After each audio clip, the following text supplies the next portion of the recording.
Hey, everybody. It's Monday night. It's Always Bookin Comedy. We got special guest Lou Pharis with us tonight. A last-minute add-on. Thank you so much, Lou, for jumping in. Yeah, of course. Happy to be here. Yeah. Got your Mardi Gras stuff on. Do you know where I flew in from yesterday? I'm going to assume New Orleans. That's a good guess. I was in New Orleans all weekend long. I didn't even think of that. You're from the great state of Louisiana, huh? Oh, that's right. Yeah. What are you doing in New Orleans? Just doing comedy? Hanging out with Doug Stanhope Oh, and yeah. a bunch of other comedy legends. Skankfest was in New Orleans this weekend. That's right. That was this weekend. That's Yeah, it was super fantastic. fun. Yeah. I saw everybody. I talked to Brad Williams about the Broncos. Mark Normand elbowed me. That That was sounds about right. the extent of our interaction. That was about it. I was walking behind him and he happened to turn and he elbowed me. Who else? I saw Joe List. I didn't talk to him. I talked to Rosebud Baker. I talked to who else? I talked to. Hey, Man, if just you were an open there were a micer, lot of now you comics could. there. If you were an open micer, now you could put that you've worked with all of them on your resume that you send to clubs. Sure. I had beignets in the airport. I walked all the way like a mile and a half to Cafe du Monde in Jackson Square. Got there at 12:30 in the morning, and they were closed. I thought Oh, it was yeah. I thought it was open 24/7. No, it's just a little cafe down there. I And mean, they're always packed. I've for sure been there at 3, 4 in the morning. This could have been 30 years ago, but Right. I think it used to be 24/7. I don't know what's going on. Very disappointed. It closed at midnight, so I just missed it. Oh, dang. Yeah. Oh, well. But yeah, good time in New Orleans. Yeah, look at this. See, online from North Carolina. He thinks they were 24/7 too. They used to be. Maybe the pandemic changed things. Who Yeah, knows? that was probably it. I mean, I feel like whenever I went down there as a kid, like, I mean, it was always obviously during the daytime because my parents aren't going to take me to New Orleans at night. Right. But It was incredibly safe, honestly, or it felt yeah, safe. I should say that. Like I walked a lot. I walked okay. all from the convention center to Bourbon Street multiple times, and it felt honestly safer than Denver. Like it was Oh, like a ghost town. wow. It was like a ghost town. It was pretty quiet. They must have, I don't know, cleaned it up or something. That surprised me because I was there this summer and it didn't necessarily feel that safe. But I don't know. Right, yeah, it gets hot, people start getting wild. Yeah. Yeah. Yeah, maybe that's it. Maybe it's cooling down. I don't know. Anyways, let's talk about you. We got the Unteachables, unbelievable. That's right. I have a different podcast called Mark and Jake Try to Make It, and we've been talking about themed comedy shows recently. And Unteachables has come up a couple times. Board teachers, there's a whole bunch of them. The Unteachables killing it. I want to know like when was the very first Unteachables show? Was it even called Unteachables? Yeah, we actually decided on a name pretty easily. And it was this we just finished our third summer touring. Our first show was in Grand Isle, Nebraska. I've And done comedy in Grand Island. yeah, right. Oh And my, and so my buddy Steven Taylor tours with me. He called me in the spring. This must have been 2023, and was like, "Hey, you do comedy, I do comedy. We're both teachers. Let's go do it." And then we just like met on the road with a 6-week tour plan. We didn't practice. We didn't do anything. We just like showed up and did you started. know him previously? Yeah, he and I were bouncers in college together, actually. Okay, cool. Right. Yeah, right. And then became teachers. They'll hire anybody. Nice. Uh, and then so like we just decided like, oh yeah, we can start calling ourselves the Unteachables. That's fun. And Mm-hmm. then just set it up and went with it. And we were obviously What venue doing did the you do in start. Grand Island? That was Arts and Drafts, I want to say. Yeah, I've done Yeah, arts and drafts. yeah, right. My sticker is on the trash can there. Hey, ours too. Now look at that. That's So so yeah, fun. and that's where we started. Was Yeah, is Grand Isle, Grand Island Nebraska. home of the Sand Crane? Is that place, or am I confusing it with another small Nebraska town? Oh man, I don't know. They kept telling us about was how much lead was in the water and like nuclear testing sites. We're like, okay, Man, this is that's it. funny. I was just where was I? I was in Oakland, California, and when I'm on the road, I'm hitting these Planet Fitnesses. And I drove like almost 5,000 miles on this 18-night tour, and I have these water jugs that I fill up at the Planet Fitnesses, and I'm drinking them on the way. Like my car turns into my apartment, right? So I need water. Right. And in Oakland, they have this like handwritten sign over the water fountains: "Don't drink the water. The chlorine levels are too high. Do not drink the water." So I had to go take a shower in that dangerous water. Oh, but like showers were fine. They're just like, yeah, come on in. I mean, it was a little scary. Like, how many Planet Fitnesses am I going to where they don't put up the sign? Oh yeah, right. They're at least honest. So, I get it. was wild. Okay, so you started in Grand Island, first show at Arts and Drafts. Great little venue, like 60 Yeah. seater. Oh yeah. Maybe. Shout out to Packed them. out. Yeah, and we sold it out, and so we were like, oh damn, this is how we like start. This is great. Now that first show, what was the composition of the audience? Are there a lot of teachers in there, or is it just A lot of our shows, I'd probably give it 60 teachers, 40 non-teachers, okay? and like 40 to 60, 40%.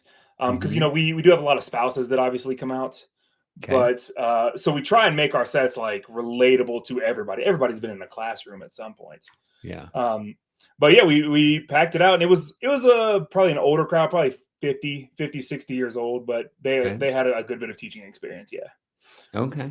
Cool. Have any of you gotten better over the years at marketing to teachers? Significantly. That's like our bread and butter at this point. We're reaching out to teachers unions, reaching out to principals and secretaries, and always whenever we're about to go into a city, we'll find like local art teachers and theater teachers, because there's always the ones that they like to gossip to everybody and say, hey, what are you doing this weekend? I have it. So we know our people. Nice. How do you reach out?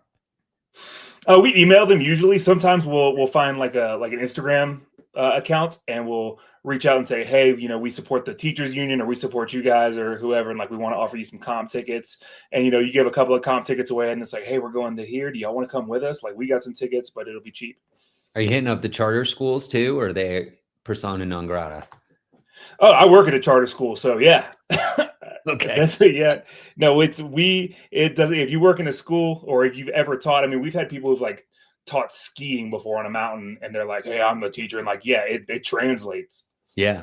Okay. Cool. So that first summer, how has the tour changed over 3 summers? Yeah, significantly. We started off pretty much as like, going to venues like hat in hand, being like, hey, will you please give us a budget of $200, and we can, we'll make it a free show. And we were just hitting up breweries and venues, and we were bringing all of our own equipment. We were like, hey, just please give us a few free beers, and we'll take care of everything else. And what was like a successful week? Was it 3 shows in a week, 6 shows, 7 shows? We were doing them almost every night. We would do 6 shows, probably a week at that point. I mean, Okay. anywhere that was open, we were hitting them up and saying, "Hey, we're cool to drive to you. We'll drive 3, 4, 6 hours, and we'll come do it." I mean, some shows we had 15 people. There were some shows that 200 people showed up. Okay. Nice. And so you back then you were getting a little bit of money from the venue. Were you selling merch? Were you doing tips? Like what was the breakdown of like how you were making money? So we would get money from the venue, but like we would try and put as much of that into ads as we could, and like gas money. Okay. And then we would collect tips after the show, and we would say, hey, it's $10 suggested tip. Some people give us more, some less. And I was selling merch. I was just selling koozies and stickers, but my best merch says let teachers drink in class, and it's a koozie, and teachers they would eat that up. I was making enough money that I was like, oh, okay, this isn't bad. Yeah. And so where did you get your koozies made? Just Vistaprint. Just okay. I'm all corporate on that. Nice. But we were just kind of begging and borrowing and saying, hey, we're some poor teachers. Let's set up. Would you ever get the koozies shipped to you on the road, or did you just bring a ton of them?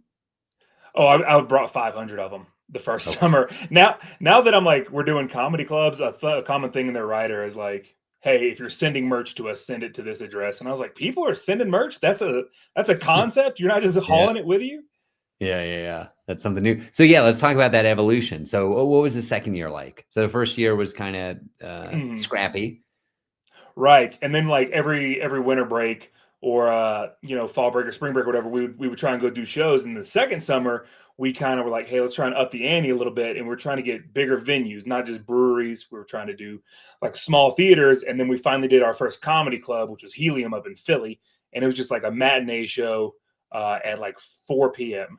On a Saturday. And so we were like, How, oh how shit, did like that come we're together? the club. How did you get in there? I found an email that my friend gave me that I don't think he knew that I had, and because he had headlined there, and I kind of took it from him, and I was like, hey, I'm going to shoot this guy a line, and he responded, was like, hey, we've had teacher shows here before. Do you want to come do a matinee show? I was like, yes, we'll come perform Tuesday at midnight if you let us do this comedy club.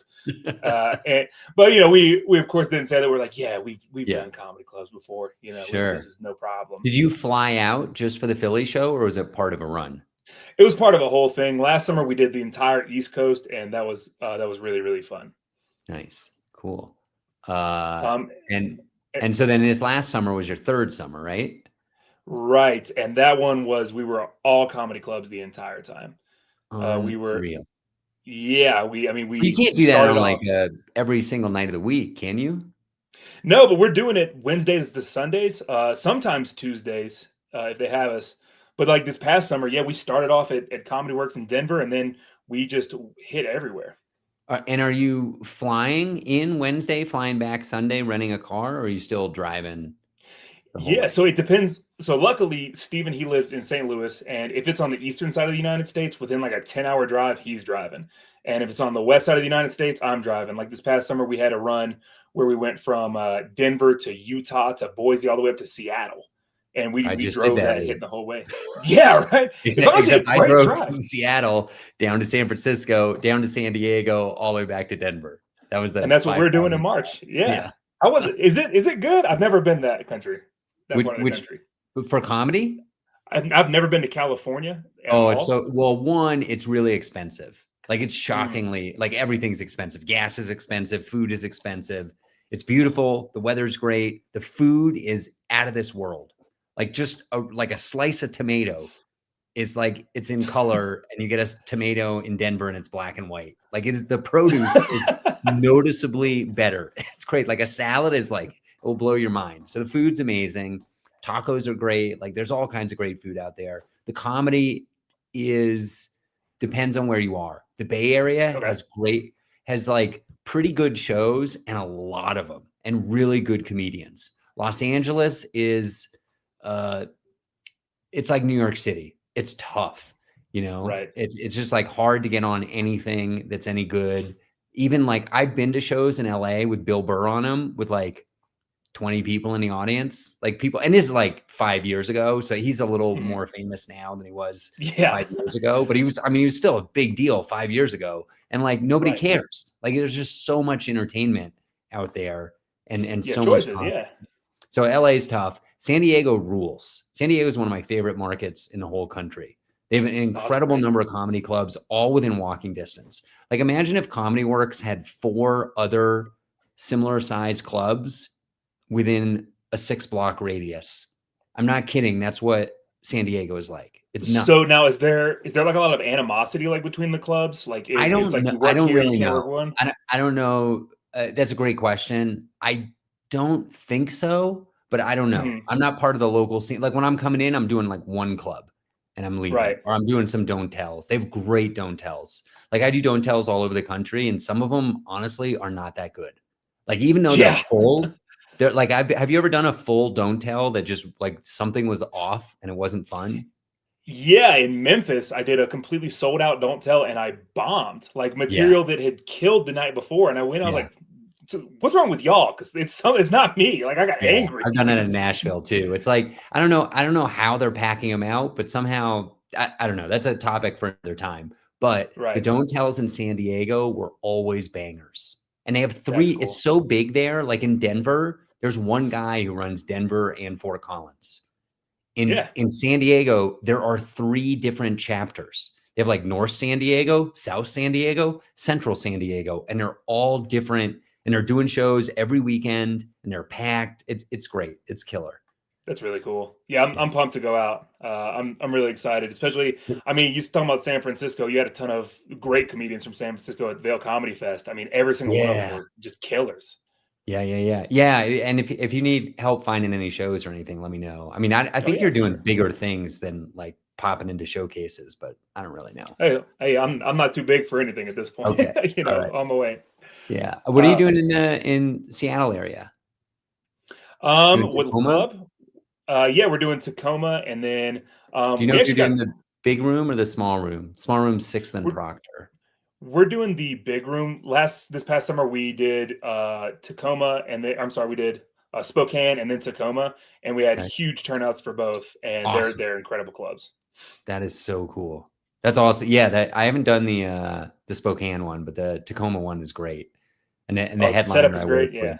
had been at Spokane. Yeah, and the staff is so good there. They're so that's the only Bark club I've ever been to. You've probably been to a bunch, but at least at that club, the staff is amazing. They're really Oh on yeah, top. they were really kind. Really, all the bar clubs have been great. I like the. Did they give you like a little signed drawn card? No. Oh man, I bet I have it around here somewhere. It's but they usually like draw the comedians. They had a few bar clubs, and they like give it to you, and they assign it. It's really sweet. I like them a lot. Oh, that's so nice. That's cool. What is there a club you're dying to get into still? Um, it's got to be like all the California ones. I mean, the big ones, right? Comedy Store, like Laugh Factory. I did Laugh Factory in Chicago, and that was a huge check. Some of That the wasn't Unteachables, right? That was just like you on a no, showcase. no, we had some downtime in Chicago, and I just reached out about getting on a showcase over there, Yeah, and they were it's a like, "Yeah, fun we've actually got a fun spot." room. Yeah. Just those big ones, and then I would like to do like some rooms in Canada. I've never been to Canada Yeah, before, Yuck so I was like, that Yucks, could be and cool. there's all kinds of clubs up there. Cool. Hmm. I don't know if do you think you could get into the Comedy Store? They don't really seem to do themed stuff. No, I mean probably not. They do But have independently produced shows though.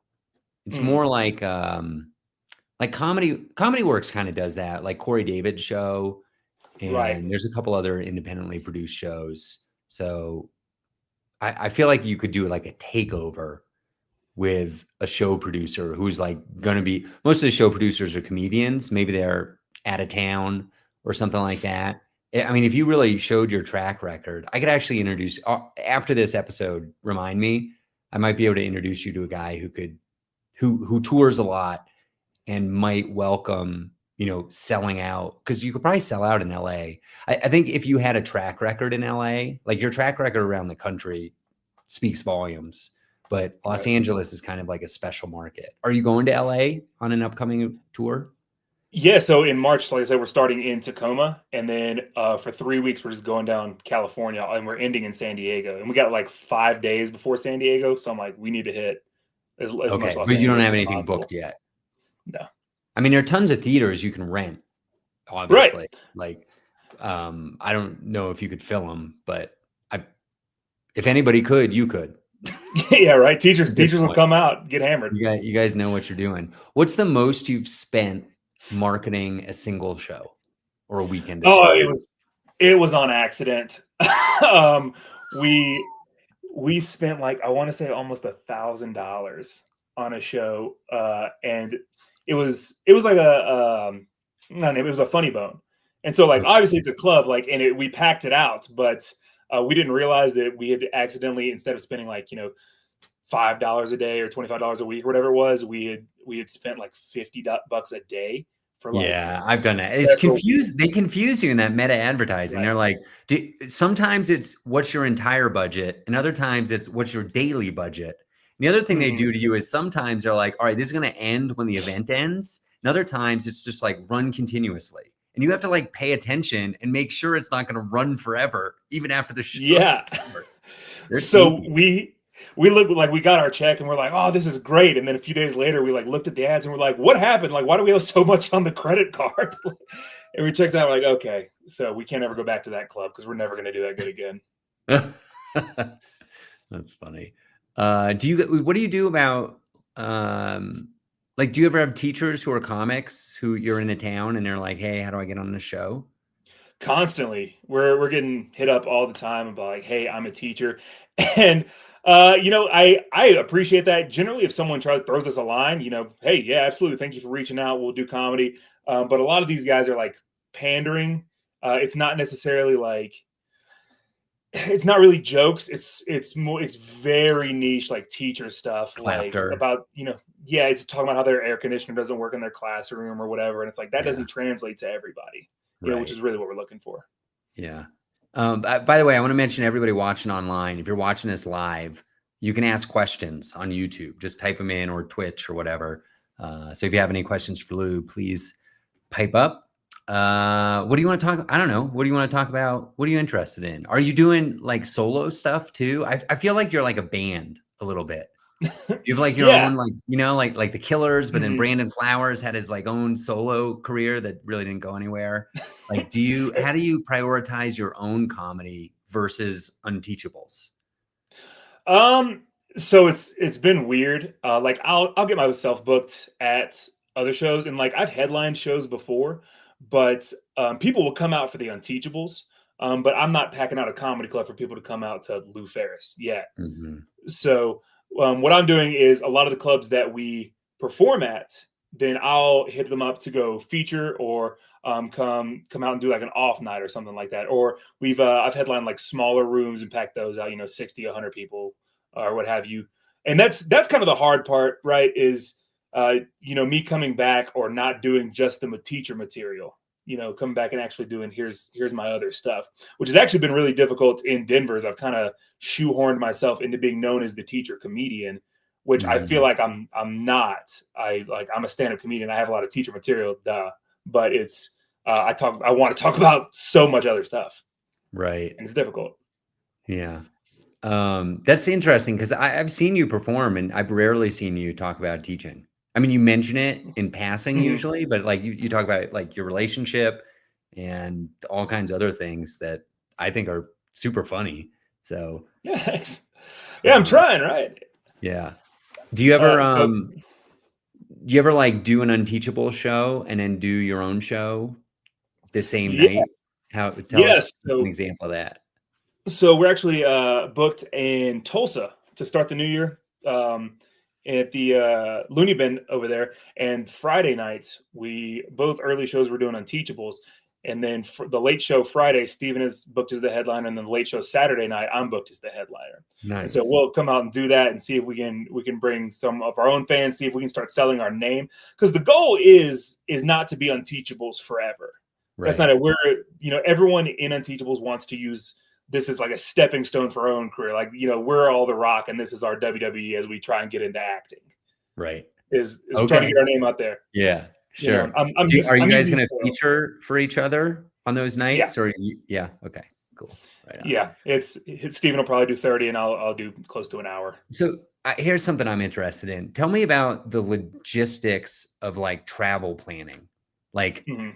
who's doing it? How are you doing it? How far in, like, if you have to get a hotel, do you know 6 weeks in advance what hotel you're staying at, or is that a decision you're making, like, that day? So we actually have a deal with Hilton, where we get very cheap hotels. So we usually don't know until like night of, and we'll get like Hilton brand hotels for like $60. Is that And how did you get that? Is that because you have big social media influences, or you have, like, a family member who works for Hilton? yeah, that's the one. Okay, It's yeah, we yeah, know yeah. it. Okay. Yeah, Yeah, we know a guy. yeah, okay. and and that's really the backbone of like how we're afford to tour, because we're buying with points and everything, and then we get there, and that's honestly a lot how we sell to clubs. Is when we contact them, we'll be like, We'll hey, cover lodging. yes, we'll cover lodging, because they're not taking $200-300 out for hotel Yeah, rooms a night. And yeah, they're like, oh, we don't have to deal with this. Yeah, come on. yeah. That's great. We got a question from North Carolina here. How do you keep organized with communication and scheduling? Are you using apps or social media? So I guess that communication could be with, like, local comics, the club themselves, these teachers unions. You got a lot going on. Yeah, I've got 14 different spreadsheets. I look like the Matrix, like when I'm all in. A lot of it's, we have a big shared spreadsheets, and it's where we're at, what city, what is our deal with the club, what is our lodging, what's our booking, and then we have a whole travel spreadsheet as well that just lists who is going to what weekends from our roster, and then have we bought tickets yet? And then Okay. it's so it's we I'm pretty on that. as far because that gives me huge anxiety. If it's like a week out and I haven't bought a plane ticket, I'm like losing my mind. Where some of these guys are like, we'll buy it, day of. I'm like, you're a psychopath. That's not how it's working. So I honestly am kind of like the mom. I annoy them I'm like, hey, y'all, now's the good time. It's Tuesday at 7 p.m., 6 weeks until the flight. Get on now, buy it. I'll buy it for you. Venmo me. Like, please don't. Speaking of that, does all the money go to like an Unteachables account, or does it all go into one of the comics accounts and then you divvy it up? Or yeah, it's all an LLC. It all goes to the Unteachables, and then we pay out comics from there. Nice, cool. Nice. But what do you have Unteachables merch? Yeah, I might have some around here, but yeah, I just sell koozies and stickers and stuff. And like I said, my big one just says "Let teachers drink in class." And but then that's Lou's merch, right? Right. I mean, so the Unteachables merch, like the LLC is buying that merch, and then the revenue somehow goes into that. Back into so that's LLC. all. Yeah, like I said, that's all my merch. So I'm buying that, and all those profits go to me. But we just got a brand new logo designed, and we're about to start cranking out merch. Different than the one behind you. Yeah, that's our logo. So this is one of them. We've got two logos, and we're like deciding like which one fits better because that one's like really long. Okay, I mean that looks similar to your old one because it's like chalkboard basically. Right. Yeah. Right. It's more like, the first logo that we had that we even used forever was like some crappy one I designed on Canva just in the moment. And then we were all just so lazy. We're like, it works. People can read it. And then we're like, oh, wait, if we're all professional comedians now, we need a logo. What are your favorite things to do to kill time on the road? Is there a lot of time to kill, or are you busy in those spreadsheets? I do a lot of editing. And really what we do is we like listen and evaluate music. Everyone's a big music guy. So the first time we were on the road, we made a top 100 songs of all time from 1950 to the present day. And we spent, I made a spreadsheet for it, but we like went through each year and was like, hey, what's the cultural impact? And is this song like still a banger? And we made a whole top 100 list. Wow. Starting with Johnny Cash all the way down to Taylor Swift. Fun. And so we listen to a lot of music. With Tiny Dancer. Yeah, exactly. And so we listen to a lot of music, and then we'll do like a lot of hypotheticals, just guy stuff. And then when we get to a city, we like to experience the city. We like to go do weird stuff. What's your favorite? What's the best weird thing you've done in this great country? My favorite thing is we just showed up in Nashville that we did, and afterwards there was like this music bar next door. We like to go to dive bars after the show, and we went down and found this place, and it was like this hole in the wall. But it was huge on the inside. It was multi-decker, and it was like an open mic for bands, but each instrument didn't know the other person. So it'd be like, bass player, like Mark Masters, you're up, drums, Lou Pharis, like, come on. And they didn't know each other, and they just had to rip and shred. And all of them were some of the best musicians I've ever heard. How would they choose what song to play? They would talk, and like apparently they were given like a list of songs. I mean, these guys are trying to be, professional musicians in Nashville, so they know a ton. And they're like, "Hey, we're rolling this," and they would all just. That's really cool. Do you remember the name of that place? No, I forget it every time. I've been twice. It is a New Orleans themed bar in Nashville. It's New Orleans themed? Yeah. Okay. Well, that would be easy to track down. If I can't find it next time I'm in Nashville, I'll text you. We'll figure it out. Got it. All right, we gotta wrap this up. It's been so fun. Was there anything else you wanted to talk about? No, I mean, unless I can pitch all my shows and stuff. Yeah, let's roll into pitches. How can people find you? What do you got coming up, etc.? Yeah, you can follow me on Instagram, social media, Lou Pharis, Pharis with a PH, story of my life. Why don't you spell it all out? LOUPHARIS. Perfect. And then I'm going to be touring for the next long while. I'm booked every single weekend until April, maybe. Or looking at it's really November 2025, so up until April 2026, and probably beyond. Lou Pharis will be very busy. You going to do any more comedy festivals, or are you leaving that in a rearview mirror? I would like to, but it's expensive, and I'm not getting paid, so we'll come back to it. If they ask me to be a headliner, I'm in. Yeah. Okay. Cool. Maybe Netflix or Just for Laughs gives you a call. Right. Yeah, I could. Lou, it's on the It's on the vision board. It's out there. It's possible. Yeah, you're not wrong. It is on the vision board right next to late night. It is. That's true. It should be. It should be. All right, Lou Pharis, everybody, the Unteachables. Who's your core cast of members? Lou Pharis, Steven Taylor, Joe McKenna. All right, check them out. You have like a website that people can go to for the Unteachables? If you just find us on Instagram, we have all of our links and like Linktree and everything down there. Just Unteachables. Okay. That's how you spell it. That's how you spell it. Awesome. All right, everybody have a great week. A huge back catalog. Check it out. Always Bookin Comedy every Monday night, live episodes. And check out Mark and Jake Try to Make It. It's my new podcast. We're trying to make it. It's got episode 15 came out today, or 15 came out today. So there's like over a dozen. Everybody have a good week. We'll see you next time.